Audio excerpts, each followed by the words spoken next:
A empezar la reunión, si les parece bien, voy a hacer un pequeño recordatorio agradeciéndoles que apaguen los micrófonos para evitar todo tipo de interferencia y mejorar la visibilidad de este sistema telemático de transmisión y por favor dejen a modo de vista del hablante.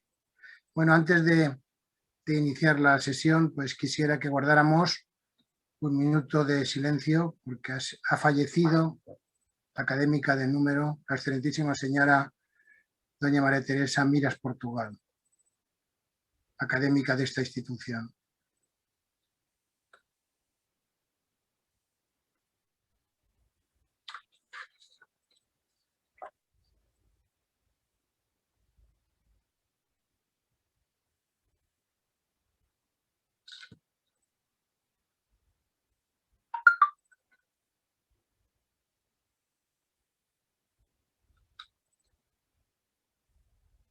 Muy bien. Pues vamos a iniciar la sesión y hoy tenemos a una excelente conferenciante que es la doctora Concha Herrero Carretero, que es doctora en Historia del Arte y conservadora de la colección de tapices del Patrimonio Nacional, que nos va a hablar sobre zoología sagrada, tapices de Rafael de Urbino, colección de la Corona de España, pero me gustaría que le hiciera la presentación nuestro académico de número, el excelentísimo señor don Miguel Ángel Aparicio Tobar.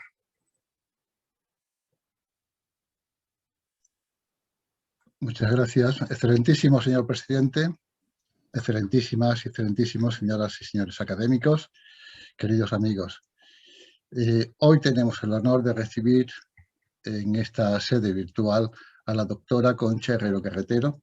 Hubiera sido mucho más gratificante escuchar de viva voz la extraordinaria conferencia que ha preparado con abundante iconografía, pero desgraciadamente no es posible en estos momentos. La presentación de la doctora Herrero es un honor que agradezco se me haya ofrecido por parte de la Junta de Gobierno, pero una difícil tarea porque solo la enumeración de sus muchos méritos llevaría más tiempo del que disponemos en esta sección, en esta sesión. Tan solo haremos una sucinta mención a algunos de ellos. La doctora Herrero es licenciada y doctora en Historia del Arte por la Universidad Complutense de Madrid, con la tesis doctoral titulada La fábrica de tapices de Madrid, los tapices del siglo XVIII, colección de la Corona de España, que fue dirigida por el profesor Antonio Bonet Correa, amigo que fue de nuestro colega, también gallego, el doctor José Manuel Pérez Díaz, y en palabras de Estrella de Diego, el hombre que se inventó la moderna historia del arte en España. Desde su tesis, la doctora Herrero ha dedicado todo su esfuerzo, su actividad investigadora y su conocimiento al estudio de los tapices. Es conservadora, como ya ha dicho el señor presidente, de la colección de tapices del Patrimonio Nacional. Ha participado como investigadora en numerosos proyectos de investigación nacionales e internacionales, como el importante proyecto denominado The Arachne Research Project, dirigido por el profesor Bertrand. Cuenta con una amplia bibliografía sobre tapices compuesta por numerosos artículos en revistas nacionales e internacionales, como el publicado recientemente en la revista Estudia Bruxelles sobre el cartón de la entrada de los animales en el Arca de Noé de la colección real de España. Tiene más de 20 libros individuales y en colaboración con otros investigadores, así como más de 90 capítulos de libros. De todas sus obras quisiera resaltar por su relevancia el catálogo de los tapices del Patrimonio Nacional, volúmenes 1 y 3, dedicados a los tapices de los siglos XVI y XVIII. Fruto de su experiencia y saber es su pertenencia a numerosas instituciones como el Comité Científico del Inventario de Tapices del Patrimonio Histórico Español, es asesora del Grupo de Patrimonio Histórico de la Unidad Central Operativa de la Guardia Civil, consejera del Instituto Internacional de la Tapisserie Ancienne et Moderne, académica correspondiente de la Real Academia de Historia y Arte de San Quirze, miembro del International Council for Curator of Dutch and Flemish Art de los Países Bajos, consejera de dirección del Centro Internacional de Estudio de Textiles Antiguos de Francia, en representación de España desde 1995. Recientemente ha sido elegida diputada de la Real Diputación San Andrés de los Flamencos de la Fundación Carlos de Amberes. Ha comisariado numerosas exposiciones, como la celebrada en el Escorial sobre el 500 aniversario de la muerte del Bosco en 2016, o la celebrada en el Museo del Prado en 2010, Los Amores de Mercurio y Jersey, una tapicería rica de Willem Pannemakers, o también la titulada Don Quijote, Tapices españoles del siglo XVIII, celebrada en el Meadows Museum de Dallas y en el Museo de Santa Cruz de Toledo, entre otras. La última exposición de la que es comisaria lleva por título Rafael en Palacio, tapices para Felipe II. Una exposición que continúa abierta hasta el próximo día 4 de julio en el Palacio Real de Madrid. Una exposición para la que ha preparado un catálogo exquisito y muy cuidado. Y es precisamente sobre el contenido de los tapices que forman esa exposición de los que vamos a poder escuchar sus sabias palabras en una conferencia que ha titulado Zoología Sagrada. Tapices de Rafael de Urbino, colección de la Corona de España. No debo extenderme más. La palabra y el tiempo son suyos. Nuestro el silencio. Doctora Herrero, tiene usted la palabra. Gracias. Muchas gracias, ilustrísimo presidente Arturo Anadón. Muchas gracias, Miguel Ángel, que has hecho esta presentación y que has sido el promotor de que yo me vinculara a esta Real Academia en un día como hoy. Voy a compartir pantalla para que podamos ver las imágenes que he preparado y efectivamente he hecho una selección de todas las representaciones con animales que figuran en esta serie de tapices extraordinaria que está expuesta ya solo hasta el 4 de julio. Me han confirmado que efectivamente la exposición ya no se va a prorrogar, ha tenido una prórroga desde marzo hasta el 4 de julio y la exposición realmente ya no va a tener más prórrogas. Vamos a intentarlo, compartir. Me han dado clases para hacer. A ver si lo compartir pantalla. Este es mi PowerPoint. Compartir. No sé si estáis viendo o no vemos nada. Tengo que dar... Se ve, se ve. No, pero vamos a ver. ¿Esto es mejor así? Perfecto. Perfecto. Pues adelante. Correcto. Adelante. No quería dejar de citar, la conferencia van a ser imágenes realmente todo lo que voy a presentar a los ilustres académicos, pero no quería dejar de presentar unas frases que en el siglo XIX fueron escritas en un diario ilustrado, un diario que se llamaba El Globo, un diario madrileño, en donde nos hablaba Juan Facundo Riaño y Gallangos sobre la importancia de la colección de tapices perteneciente al Real Patrimonio. Nos habla de las cantidades que efectivamente hemos llegado a catalogar definitivamente y que él nos decía que pasaban de 1000. En estos momentos el inventario de la colección real española es de 3000 piezas las conservadas y registradas en sus bases de datos. También nos habla de que estaban decorando la Galería Alta. Es el emplazamiento al que hemos destinado la presentación de los 9 paños de la serie de Rafael, adquirida por Felipe II en Amberes y que es una de las reediciones más completas y más perfecta, en mejor estado de conservación, de las numerosísimas reediciones que se hicieron después de que León X determinara encargar a Rafael unos cartones para completar la decoración pictórica de la Capilla Sixtina. Habla de cómo disfrutaba el público y cómo deseaba que con más frecuencia pudieran disfrutar de estas joyas, como él llamaba, del arte y de la industria.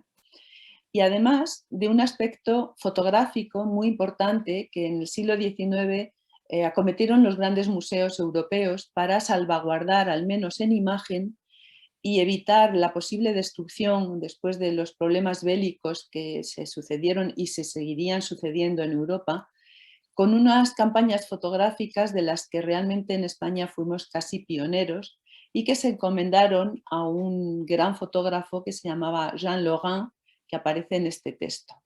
Con lo cual, de alguna manera ya desde el siglo XIX tenían en mente unas premisas que todavía nos han guiado y nos siguen guiando en este intento de divulgar y valorar a la colección de tapices de la corona española. ¿Por qué Rafael? ¿Por qué tapices? Pues en el 2020, con motivo de este encierro que hemos tenido que sufrir todos, se me comunicó la decisión de que el proyecto presentado en 2019 de una posible exposición conmemorativa para celebrar, como el resto de los museos internacionales, la muerte de Rafael, los 8 siglos después de su muerte en 1520, que también Patrimonio Nacional se incorporara de una forma con peso y protagonista en estas celebraciones.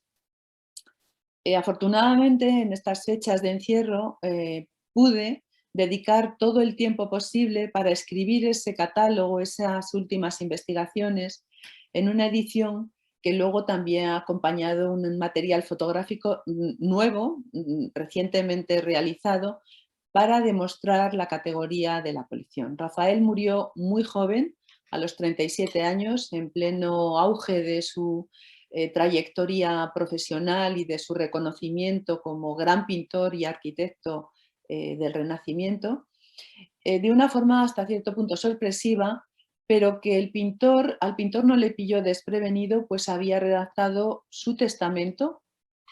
No sabemos si porque pensara en que efectivamente iba a morir joven o porque fue muy previsor, y indicó dónde quería ser enterrado y quiénes iban a ser sus herederos. Rafael murió sin descendencia directa y nombró como herederos a los alumnos predilectos de esa escuela tan extraordinaria de la que se rodeó y a la que afianzó y ayudó en todo momento.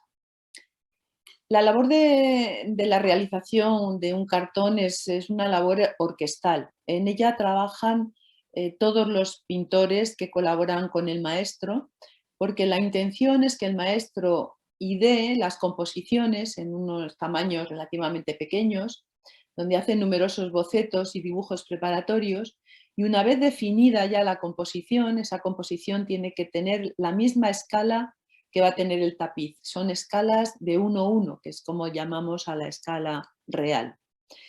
Eso se hacía con una cuadrícula, los cartones se conformaban pegando papeles unos junto a otros hasta alcanzar los 4 o 5 metros de altura por 6 o 7 metros de longitud, y esa labor de cuadrícula la realizaban los alumnos. En la colección del Patrimonio Nacional, que es la actual colección del Tesoro Real, no conservamos ningún dibujo de Rafael, que son las obras de las que se precian más el resto de los museos que han participado en estas conmemoraciones. Por eso en la imagen tenemos uno de la Albertina de Viena, vamos a ver otro en Windsor, en el castillo de Windsor.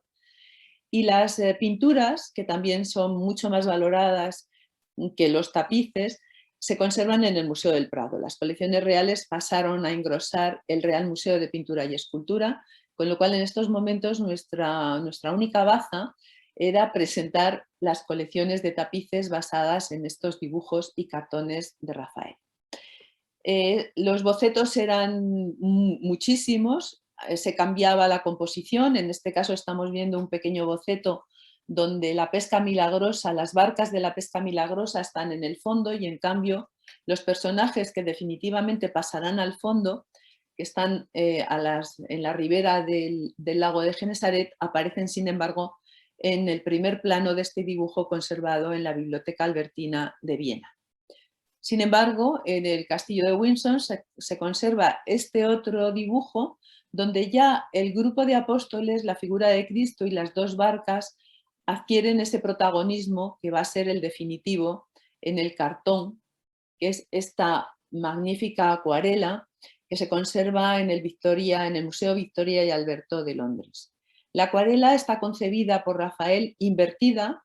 El juego de los espejos es un juego clave en el arte de la tapicería. También lo es en la música, porque las fugas de Bach también se conciben con un espejo y con una secuencia que se va reproduciendo en función también de los intereses del artista.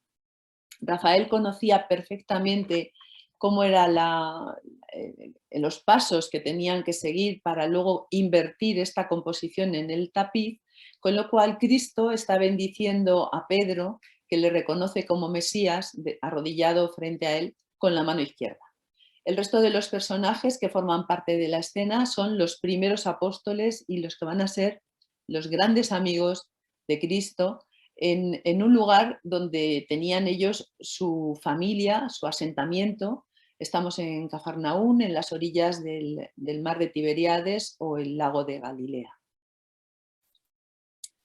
Detalles que pasaron al fondo son los grupos de mujeres que veíamos en el dibujo de la Albertina, que también se reflejan en las aguas de esta ribera lacustre, y al fondo es la ciudad de Cafarnaún, una reconstrucción de la ciudad de Cafarnaún, que hasta cierto punto recuerda las murallas de la nueva ciudad del Vaticano, en la que Rafael estaba también participando como arquitecto. Algunas aves nos indican que estamos de día, estamos en un lago, y estas aves se dirigen hacia un fondo de perspectiva que está tratado con las leyes de la perspectiva geométrica, en las cuales Rafael estaba muy formado porque había leído a Piero della Francesca y había leído a Vitruvio. Y los pájaros en pequeña degradación se dirigen hacia ese fondo para señalar un punto clave de la escena, que es cuando el río Jordán desemboca en este lago de agua dulce a 200 metros bajo el nivel del mar. El tapiz es espectacular porque si en el cartón vemos al pintor y vemos las acuarelas con ese color un poco también aguado, en el tapiz los contrastes son muchísimo más fuertes. Los tapiceros sabían que la tapicería se tendría que ver al aire libre, que esa tapicería iba a sufrir la incidencia de la luz diurna y también que se iba a sumergir en agua para ser lavada. En el caso de la colección española, los tapices se bajaban en carromatos para ser lavados en el Manzanares y se dejaban secar en las riberas del mismo río. Todo esto lo tenían en cuenta los tapiceros a la hora de elegir los colorantes más sólidos que permitían que estos tapices luego decoloraran lo menos posible. En la tapicería también tenemos un complemento decorativo que en el cartón no aparece, que son las cenefas. La cenefa va a ser el común denominador de una serie. Todos los paños de esa serie van a tener un tipo de cenefa similar, que a los tapiceros les permitía reconocer la secuencia narrativa sin necesidad de saber lo que se representaba en cada pasaje. Era como una especie de GPS, llamémoslo así. Cuando veían una serie que tenía este tipo de cenefas, sabían cuántos paños tenían que estar agrupados juntos porque formaban parte de esa secuencia narrativa. El primer paño de la serie apostólica o la serie de los Hechos de los Apóstoles, que es así como se denomina en los inventarios de Felipe II, es el dedicado a la pesca milagrosa. Ante este tapiz, cuando Miguel Ángel Aparicio vino a ver la exposición a Palacio, ya se frenó y ya se quedó impactado también, no solo por las características estéticas del tapiz, que ahora comentaré, pero también por los animales. Aquí fue cuando ya de alguna manera se empezó a fraguar esta conferencia para los académicos de la Real Academia de Ciencias Veterinarias. Es la primera vez en la tapicería flamenca, que un paisaje abarca prácticamente todo el campo figurado. Empieza en la esquina inferior izquierda y continúa no solo en la derecha, sino que este paño se continúa en el segundo paño que veremos un poco más tarde. Eso es una novedad extraordinaria. Estamos hablando de que a Rafael le encargan los cartones en 1514, es una fecha muy temprana. La tapicería todavía mantenía una tradición medieval, los personajes se superponían en perspectiva caballera, no había profundidad, no había paisaje. Las figuras no tenían anatomías perfectas como las que estamos viendo en la imagen, con unas musculaturas estudiadas en las esculturas clásicas. El fondo, ese fondo al que se dirigen estos pájaros, que probablemente son algunos de las especies que viven y que anidan en Israel y sobre todo en esta zona, en el lago de Tiberíades, se acompañan en primer plano por tres grullas de las que hablaremos más adelante. El agua es fundamental. El agua en este paisaje es clave porque además de ser el escenario inestable de las dos barcas, que está a punto una de ellas de zozobrar por las tensiones que están forzando los los apóstoles Juan y Santiago, en la barca de Pedro y Andrés está repleta de esa pesca extraordinaria que gracias a las indicaciones y a su fe en el Mesías han conseguido después de una noche prácticamente inútil para la pesca. Los personajes de fondo en la tapicería pierden definición, pero realmente se consigue crear también la sensación de transparencia y de espejo en las aguas. Y las aves que se dirigen al fondo tienen también una disposición, haciendo hasta cierto punto una elipse, para dar idea del movimiento, del vuelo y de la profundidad.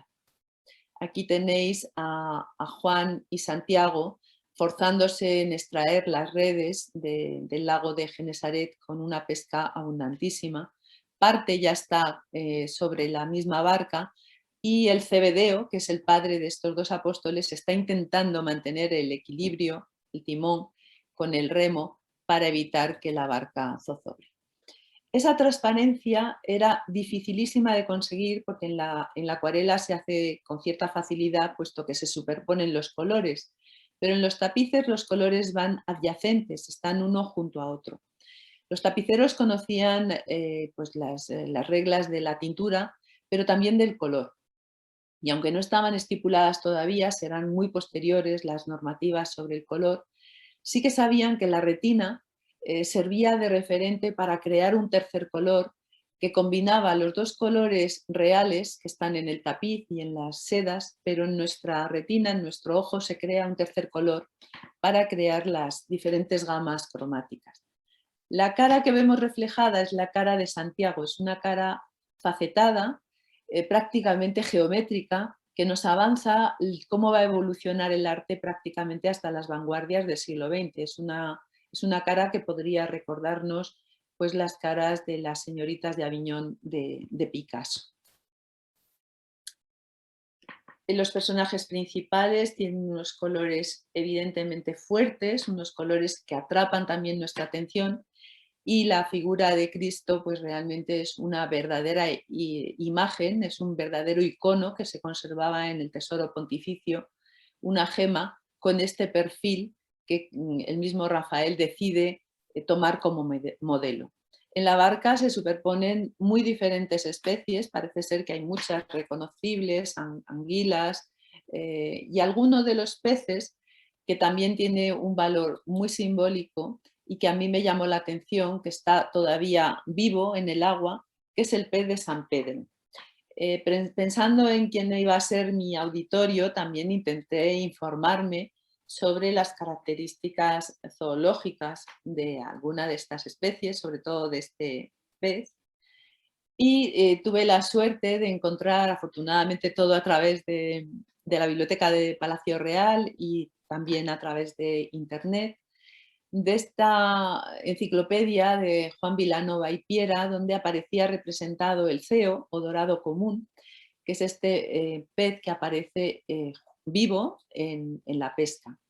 Y también descubrí dos grandes zoólogos, naturalistas, sueco y español. Me hizo mucha ilusión que a un español se le pusiera al nivel de un sueco en esta taxonomía de los animales. Y encontré esta representación del gallo o pez de San Pedro de Peter o Per Löflin, que es uno de los apóstoles, y también me sorprendió que Linneo tuviera pues un grupo de apóstoles y seguidores, entre los cuales él nombró a Per Löflin. Ángel Cabrera es español, pero murió en Argentina, en La Plata, y como también sabía que estamos acompañados por académicos iberoamericanos, pues me hizo mucha ilusión incorporar también las descripciones que hacen de este pez, que es como el Zeus, es el dios de los peces, y que era típico también de la pesca en el lago de Galilea, salvo que los mejores y mayores expertos me corrijan. Y las descripciones las quise incorporar porque efectivamente es este pez con esas manchas circulares que tiene en los flancos, que iconográficamente han querido ver en ellas el momento en que San Pedro lo agarró con las manos para sacarle del agua y sacar de su boca esa moneda con la que se estaba intentando dialécticamente atrapar a Cristo sobre qué se debía a Dios, qué se debía al César. Todos tenemos muy presente que el pez es uno de los símbolos del cristianismo y que en las catacumbas, como este fresco del siglo III de Roma, pues formaba parte de estos símbolos que a veces los cristianos necesitaban usar para huir de las persecuciones y no mostrarse claramente seguidores de Cristo. También el símbolo del ictus, que tiene las iniciales de Cristo, sirvió de referente a lo largo de la Edad Media y sobre todo en estos primeros siglos del cristianismo, como también símbolo de Cristo y símbolo de los cristianos, que es esa pesca que están realizando los apóstoles. Las grullas que están en primer plano están representadas con unas características zoológicas perfectas y preciosas. Estamos viendo, he anotado en algún papel, no he querido ver las notas, que Miguel Ángel me animó mucho a tenerlas presentes, porque las notas me podían disturbar, intentar leer muchas cosas que he ido reuniendo, pero como la conferencia es relativamente corta, no quería tampoco perder mucho tiempo. Estas grullas, tamiselas, que es así, o doncellas, que también es así como aparecen en algunos términos que he localizado, son símbolos de la fidelidad. Es como en las tapicerías medievales que se colocaban perritos en temas religiosos porque eran el símbolo de la fidelidad. En este caso va vinculado a su función, a su característica de aves lacustres, pero sobre todo migratorias de esta zona de Israel y que atraviesan también toda Europa y que vuelven siempre al mismo sitio. También son de la vigilancia porque ellas están atentas también a diferenciar unos peces de otros, y esa vigilancia era un símbolo que le venía muy bien al Papa, que es el mecenas que encarga esta serie, porque él es el que tiene que vigilar a la comunidad cristiana y que la doctrina sea la adecuada. Es curioso porque cuando hablábamos Miguel Ángel y yo delante de los tapices de qué animales podríamos incorporar a esta conferencia, nos dimos cuenta de que hay animales reales dentro de una zoología más o menos natural, pero hay otros que son mitológicos, aunque muchos de ellos también tienen características naturales. Las cenefas están plagadas de esta iconografía greco-romana que Rafael también incorpora a las escenas cristianas. Todo esto Rafael está intentando crear una teodicea, una especie de analogía, de simbología en relación, concatenada entre las escenas de los Hechos de los Apóstoles y esta especie de marco decorativo, que no lo es tal, es un marco lleno de significados, es programático, con algunos dioses del Olimpo que van acompañados por sus atributos. A veces los animales son símbolos y a veces son atributos de otro símbolo mayor. En este caso, la tapicería, el paño primero, tiene, por ejemplo, los 4 elementos de la tierra, que son el fuego, como todos sabéis, fuego, aire, agua y tierra. Júpiter va acompañado por los rayos, es el Júpiter tenante, es la tormenta, el poder de los dioses, y del águila, que le va a acompañar siempre, es un símbolo de la divinidad y además es un símbolo imperial. Su esposa Juno va acompañada por los pavos, las aves de Juno, aves unionis, así llamado en latín, que hablan también del orgullo y que también tienen un significado cristiano, porque son como la vigilancia de las grullas, los ojos que tienen en la cola también hablan de la vigilancia, y los serafines tendrán ojos como los de los pavos reales. Aquí vemos un detalle de esas cenefas. Y pasamos al segundo paño, que continúa ese escenario geográfico de Canaán, con la otra ribera del lago de Genesaret y la ciudad de Tiberíades. Si antes veíamos Cafarnaún, en este otro paño complementario del paño primero. El paño segundo vemos la ciudad de Tiberíades, construida en honor del emperador Tiberio por Herodes Agripa. El paño, aunque está en la misma escena, y allí vemos una parte de las barcas, que son las que han dejado los apóstoles después de descargar la pesca, se sucede la escena 3 años después, pues Cristo ya está resucitado, es un cuerpo glorioso, con los signos de la pasión en sus pies y manos, pero es el paño clave también para el pontificado, porque está eligiendo al vicario de Cristo en la tierra, al cual va a hacer responsable no solo de ser la cabeza del colegio apostólico, de esos 11 apóstoles que quedan después de la muerte del suicidio de Judas, sino también de los cristianos, que en este caso ya no son peces, sino son este rebaño de ovejas. Tenemos que tener en cuenta que todos los patriarcas, prácticamente Abraham, Moisés, David, todos eran pastores, pastores nómadas, pastores que dirigían sus rebaños en busca de esos pastos fértiles y abundantes, como es el caso, aquí vemos toda esta representación botánica, que eso daría para otra conferencia más.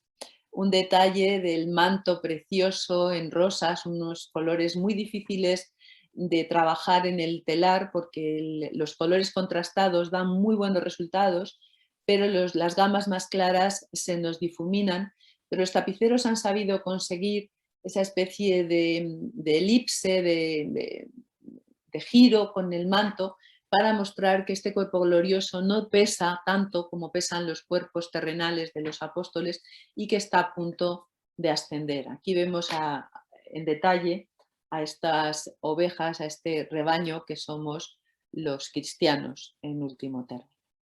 Y en las cenefas, unas figuras que son mitológicas, que son estos faunos o sátiros, que también en la mitología grecorromana eran los que pastoreaban, eran un poco el buen pastor, que no es la simbología del pastor que está en ese paño que se denomina la misión de Pedro o apacienta mis ovejas, pero estos dos faunos, un fauno y una faunesa, mitad cabras, mitad humanos, uno con agua, otro con fuego, aquí seguimos hablando de los elementos, los 4 elementos, eran también en la mitología griega los que apacentaban los rebaños en los campos áticos.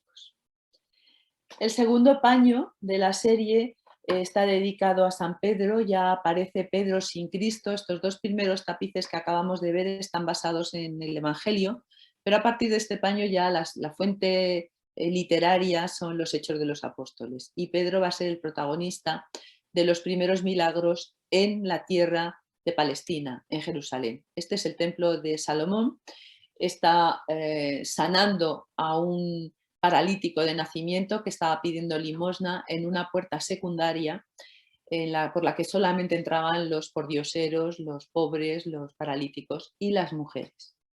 Las mujeres nos llevan al tema animal por la cesta que lleva sobre la cabeza la que está a nuestra derecha. Las mujeres que entraban por esta puerta o iban a presentar a los primogénitos, como es el caso de la izquierda, que lleva un bebé en los brazos, o llevaban las ofrendas que presentaban al templo.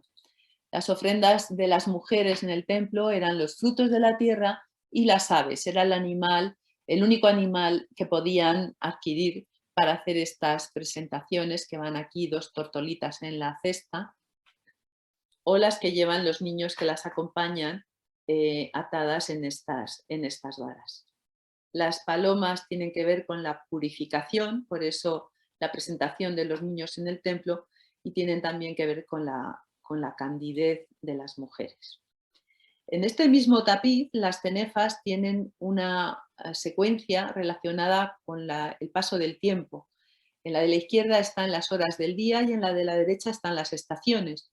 Y en las horas del día tenemos estos 2 personajes, que me parecen un poco también las sibilas de la Capilla Sixtina. Tenemos que tener en cuenta que Rafael conoció cómo Miguel Ángel estaba pintando en esos momentos el techo de la Capilla Sixtina, y también había visto cómo trabajaba en Florencia. Eran sus 2 grandes modelos. Rafael tomó como modelos a Miguel Ángel y a Leonardo, y los 3 formaron esa tríada de los grandes pintores del Renacimiento. Bueno, pues estas dos figuras son el amanecer, que es el joven, que lleva un laurel en esta vara, y el anochecer, con una mujer de piel oscura que lleva un murciélago.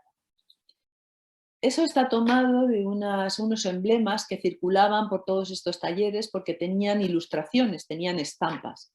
Y eso ayudaba mucho al pintor, a los pintores, a la hora de concebir sus composiciones, partiendo de unos textos escritos y teniendo que concebir unas composiciones figuradas. Pues en los emblemas de Alciato, que era este tratadista que hacía emblemática, el murciélago es el murciélago de la noche, es el animal, es vespertilio, se llama así, que era el que anunciaba la caída del sol y la salida de la luna, y es el ave que aparece en este emblema, estos textos latinos y traducidos al castellano, que tenía cuerpo de ratón, y es el primero que aparece en este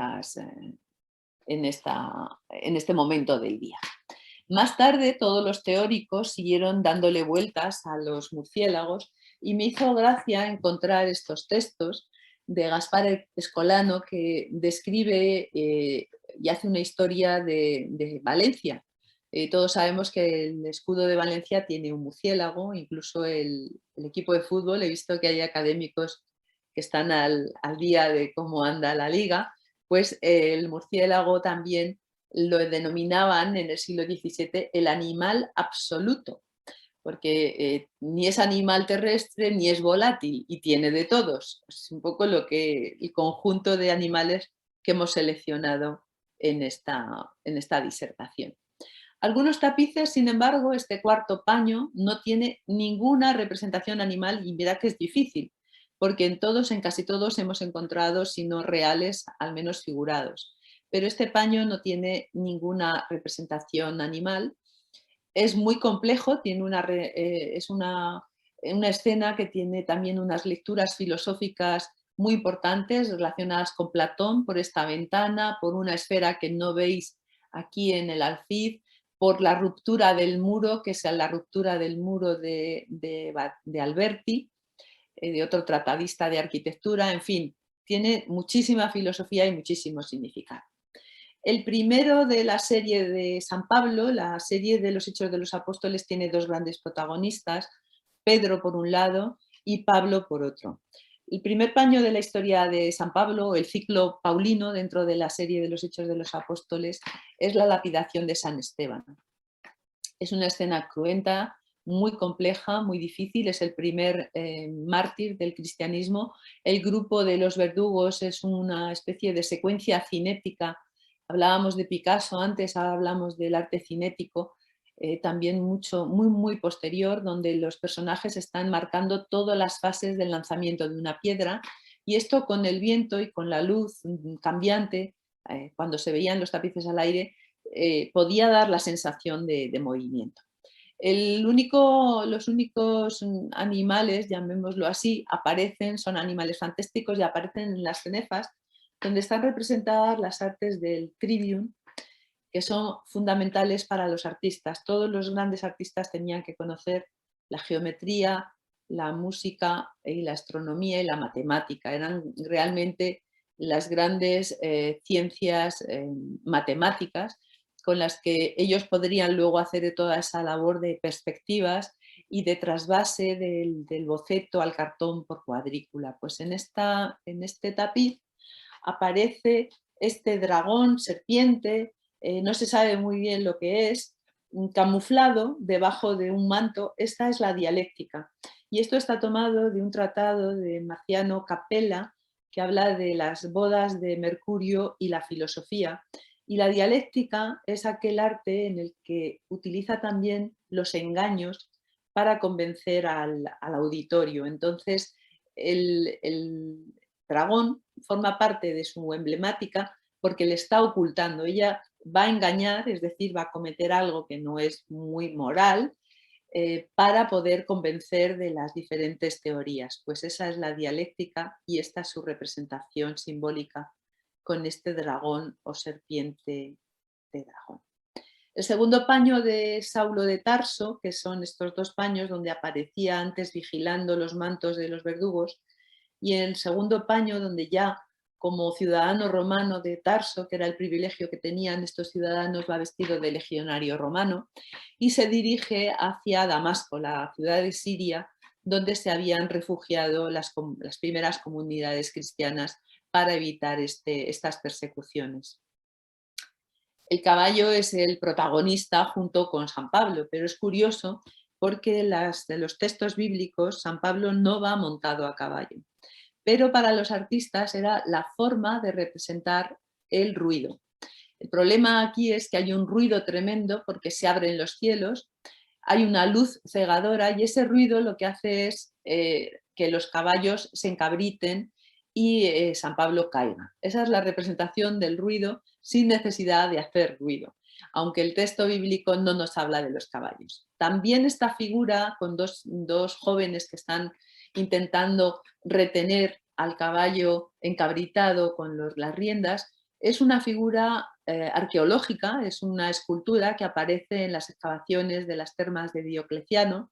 Son Castor y Polus, que son los que dirigen los caballos de los dioses, y en este caso, pues Rafael, que conocía y había procurado que de estas excavaciones no se perdiera nada, intenta incorporar también esa imagen escultórica a través de esta figura. Aquí le vemos al caballo de San Pablo intentando ser domado por Castor y Polus.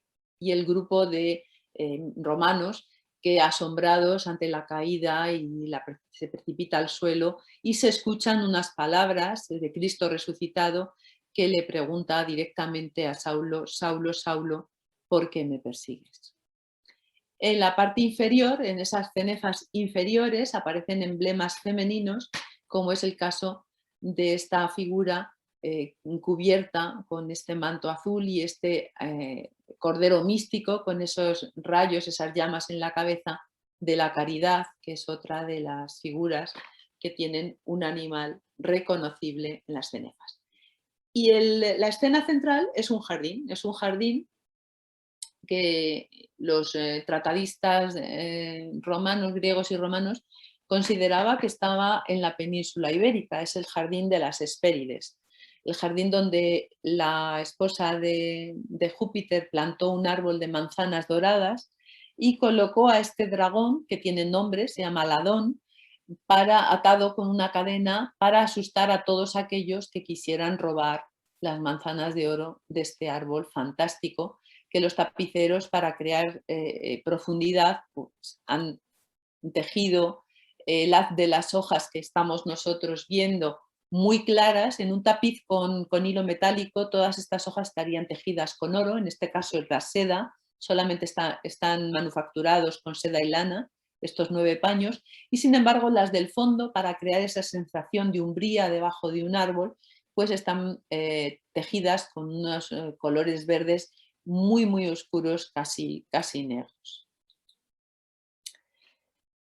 San Pablo, ya una vez convertido, va a adoptar la vestimenta de los apóstoles. Aquí le vemos, es una figura prácticamente heroica, es una figura muy enorme, gigantesca, con libros siempre, porque es el gran filósofo, es el apóstol filósofo que va a convencer a los gentiles, es decir, a los paganos, aquellos que no tienen noción de Yahvé y no tienen las escrituras ni el Antiguo Testamento presentes, como era el caso del pueblo judío. El viaje apostólico que inicia San Pablo arranca en Chipre, estamos en la isla de Chipre, en Pafos, y aquí estamos viendo el momento en que ciega a un mago que intentó convencer al procónsul de que Pablo era un charlatán y que él sabía hacer magia como él. O sea que aquí lo que hace el pintor, en este caso Rafael, es transformar la ceguera de corazón en la ceguera física de la persona que de repente pierde toda la noción del espacio y del lugar donde se encuentra. Las cenefas, en la escena no hay ningún animal, pero en las cenefas tenemos virtudes como la fortaleza acompañada por el león y algunas decoraciones mitológicas como estas esfinges aladas o esta muy curiosa que es la Precaución, que tiene un zorro cubierta la cabeza con una capellina y que lo está viendo sus intenciones aquí reflejadas en este espejo convexo. Aquí lo vemos en detalle. O la Esperanza, que lleva un ancla, pero también un águila bicéfala, con lo cual estamos hablando de Carlos V probablemente. La Victoria, con un halcón con la cabeza cubierta, que es un ave de cetrería también real. La Paz, una mujer que está junto a un león con el olivo de la paz, pero junto a un león que le está acariciando la mano. Aquí le vemos. O la Magnanimidad, que es la mujer que está repartiendo joyas, coronas o diferentes emblemas, y con un águila imperial, igual que Zeus, que también esto nos habla de que muy probablemente todas estas series se hacían para estos monarcas y quedaban sus emblemas también aquí reflejados. Los dos últimos avanzamos con San Pablo por Turquía. Esta es Licaonia, de la Licaonia de entonces, la actual Turquía.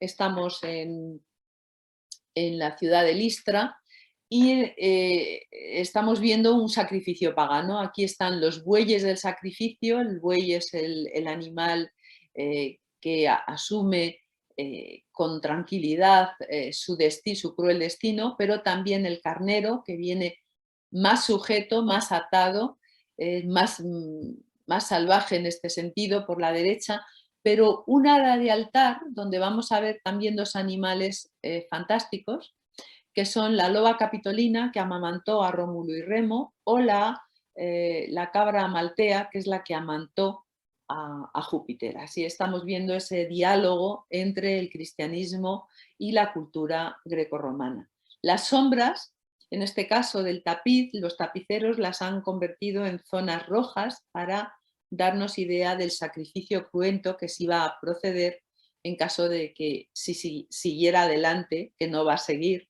porque San Pablo se escandaliza y pide por favor que no hagan un sacrificio pagano, que ellos no son dioses. Aquí vemos ese altar donde se están quemando los inciensos, y también en las cenefas volvemos a ver a Juno sometida por Hércules, al que quiso matar siendo un niño, con su pavo ya con la cola desplegada, con los ojos, y los famosísimos trabajos de Hércules. El primero es el león de Nemea, al que consigue vencer y le deshuella, y esa piel va a formar parte de su coraza. Esta piel que no la atravesaban las flechas va a ser realmente la armadura de Hércules, y en la cabeza del león su yelmo. Aquí está acabando con la hidra de Lerna, o las aves de la laguna Estinfalia, a las que va a atravesar con sus flechas. También someterá al centauro Neso, y finalmente sostendrá la bóveda celeste sobre su cabeza. El último paño es la tarea más difícil. A San Pablo se le equipara, en los tratadistas de los textos bíblicos le equiparan a Hércules, porque la tarea más difícil que va a tener que vencer San Pablo es convencer a los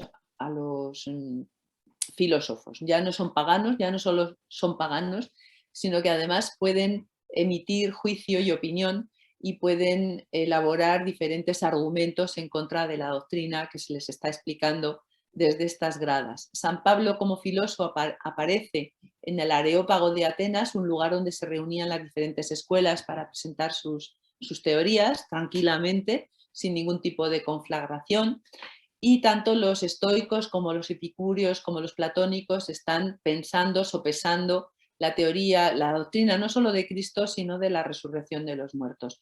Los jóvenes del primer plano están pidiendo por favor silencio a los de atrás, y tenemos dos retratos del Papa León X, que era Giovanni de Medici, el hijo de Lorenzo el Magnífico, que es el verdadero mecenas de la serie, y el teólogo, que tiene la misma postura que los filósofos, un poco concentrado, pensando, apoyado en su báculo, que era el gran bibliotecario de Lorenzo el Magnífico, Janus Lascaris, que es el teólogo que seguramente seleccionó todos estos pasajes de los Hechos de los Apóstoles para que fueran luego llevados a la pintura por Rafael.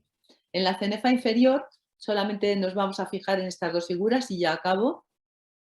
pero esta es el ave fénix. El ave fénix era única semper avis, era un ave especialísima, pero es que además fue la divisa de Leonor de Austria, esta hermana de Carlos V, se casó con Francisco I de Francia, que fue el primer monarca que encargó una reedición como la de la Capilla Sixtina. Luego vino a Enrique VIII, Felipe II, en fin, muchos monarcas tuvieron sus reediciones.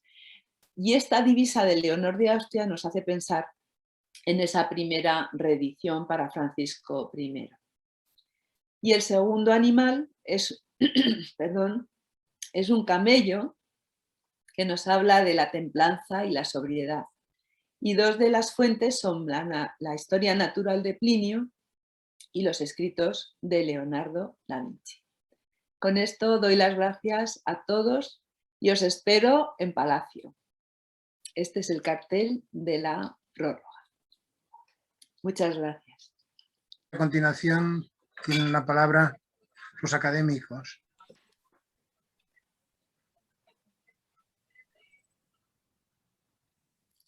No sé si me he excedido mucho de tiempo. No, perfecto, perfecto. Ha estado muy bien. Estupendo. Pues estoy a vuestra disposición. Cualquier pregunta. Presidente, A ver, sí. ¿puedo tomar la palabra? Sí, doctor Luis Moreno Fernández Caparrós, por favor. Bueno, rompo el hielo, presidente, para felicitar a la doctora Herrero Carretero. Ha sido una exposición fantástica. En primer lugar, por el tono de voz tan melodioso. Luego, por la preparación cultural. Verdaderamente he disfrutado viendo los tapices. Por lo tanto, mi felicitación. Pues muchas gracias, Luis. He observado, amable Concha, que en el último tapiz ha habido un camello, pero veo que tenía una sola jiba. Luego estaríamos hablando de un dromedario. Esto desde el punto de vista de las ciencias veterinarias. Lo digo, Concha, porque si no me contradice ningún otro académico, creo que ese camello es un dromedario por tener una sola jiba. Pues si es así, apreciada Concha, en la próxima exposición dirás, vaya, aterricé por la Academia de Ciencias Veterinarias y un académico, el bibliotecario, me dijo esto. Y repito mi felicitación, doctora. Muchas gracias. Pero un fuerte abrazo y enhorabuena. Gracias, Luis. Lo tendré muy en cuenta. Es cierto que lo de camello dromedario yo también lo tuve un poco en cuenta, pero como todos los emblemas hablaban de camello, yo ya me definí por el camello. Pero a partir de la próxima, desde luego que haré alusión a las indicaciones del señor bibliotecario, igual que he hablado del bibliotecario de Lorenzo el Magnífico. Bueno, hay una cajetilla de tabaco que se llama Camel. Camel, sí. Y verás que tiene una sola jiba. Se debía de llamar Dromel. Muy bien. Bueno, es por ponerle un poquito de salsa a la excelente conferencia, amiga Concha. Muchas gracias, Luis, querido. Muy bien. El doctor Tellez tiene la palabra. Y luego el doctor Ordóñez. Primero el doctor Tellez y luego el doctor Ordóñez. Muchas gracias, señor presidente, por la voz. Me parece que los que debemos dar las gracias son nosotros, los veterinarios, a la doctora Concha Herrero por esta maravillosa conferencia que nos da un solaz cultural en estos tiempos de pandemia, sobre todo en esta parte del mar océano. En lo personal me ha removido todo este sistema sincrético que nos atañe a los mexicanos, producto de varias culturas, y esta visión no universal, no me gusta lo universal, sino planetario, de la conjugación de lo mítico y lo religioso, tanto de lo pagano como de lo cristiano, obviamente lo judío. Y esta liga que hace con la imagen del apóstol geométrico, con la ulterior técnica del pintor malagueño Picasso, muy de ustedes, pero me parece que muy de todo el mundo de habla castellana. Desde el punto de vista de veterinario, pues es una fortuna saber que nuestro objeto de estudio, que son los animales, han estado, están y serán siempre presentes en la historia de la humanidad. Muchas gracias, doctora. Gracias, gracias. Soy yo la agradecida. Muy bien. ¿Quiere contestarle, Pues Concha? yo en realidad he ido avanzando en mis conocimientos según he ido contemplando los tapices. En realidad al principio solamente me centraba en los temas, llamémoslo, bíblicos. Quería conocer exactamente qué tratadistas habían trabajado sobre los comentarios a los Hechos de los Apóstoles, qué significado daban. Luego me di cuenta que las cenefas, que ningún historiador las había puesto en conexión con las escenas, tienen unos vínculos analógicos a través de esta emblemática, a veces tan hermética. Las series en el siglo XVI, estas tapicerías, los inventarios decían que tenían figuras enigmáticas. Esa era la definición. Y para mí se han ido desvelando poquito a poco y ahora todavía estamos desvelándolas en esta, departiendo aquí unos con otros sobre las figuras, lo que significan y cómo están representadas. Y son unas representaciones zoológicas fidedignas como las de las plantas, porque tenían en cuenta todas estas estampas que se divulgaban por grabadas, incluso los libros de botánica y de zoología. Muy bien. En los talleres de pintura, quiero decir. Muy bien. El doctor Ordóñez Pereda tiene la palabra. Muy bien, buenas tardes. En primer lugar, felicitarla, porque por supuesto realmente ha sido una excelente conferencia. Le voy a decir que yo he estado en la exposición y realmente los tapices son impresionantes. Pero ahora con su explicación, con todos los detalles que nos ha contado, pues realmente me ha parecido que me ha parecido mucho mejor de lo que yo vi allí realmente. Yo le voy a decir solamente un detallito sobre los peces. Usted creo que ha dicho que ha buscado información sobre el pez de San Pedro. Sí. Pues yo quiero comunicarle o decirle, que a lo mejor lo sabe ya, que hay una página en internet que es de acceso libre, que se llama Fishbase. Ahí vienen todas las especies que hay en muchos idiomas, y donde vienen las características y hablan de la clasificación, del medio en que viven, de la distribución, de la biología, etc. O sea que realmente si quiere tener detalles adicionales de pez de San Pedro y de otros que figuran ahí en el tapiz, pues bueno, puede recurrir a eso. Simplemente decirle eso y darle las gracias por su exposición. Me ha parecido excelente. Buenas tardes. Muchas gracias. Me alegro que ya lo visitara. La pena es que no se pusiera en contacto conmigo porque habríamos hecho una visita doblemente interesante, tanto por su parte como por la mía. No he consultado esa página. La verdad es que enseguida me bajo, soy demasiado bibliotecaria, no sé cómo llamarme. En vez de entrar directamente en internet, siempre bajo a la biblioteca de Palacio para ver tratados de época o más coetáneos. Y me gustan mucho los libros ilustrados, entonces pues tiré por ahí, luego sí he consultado internet, pero no, esta página para poder identificar las especies, no tomo nota y además me lo facilitará mi amigo Miguel Ángel, que seguro que sabe cuál es, y me dirá, porque además también sabe trabajar muy bien con internet y ha sido el que me ha ayudado también para saber conectarme aquí con ustedes. No se lo decía por si quiere saber de otras especies que aparecen ahí en el tapiz. En este y en muchos otros. Y en muchos otros. Muy bien, muchas gracias. Muchas gracias, señor Ordóñez. Pues me alegro mucho que el doctor Aparicio le haya ayudado a preparar, bueno, a poner la utilidad al internet en la presentación de esta sesión. Y bueno, le doy la palabra antes de clausurar al doctor Aparicio por si acaso quiere hacer algún comentario. Bueno, muchas gracias, señor presidente. Pues quiero agradecer a la doctora Herrero la conferencia que nos ha impartido, una conferencia excelente, magnífica.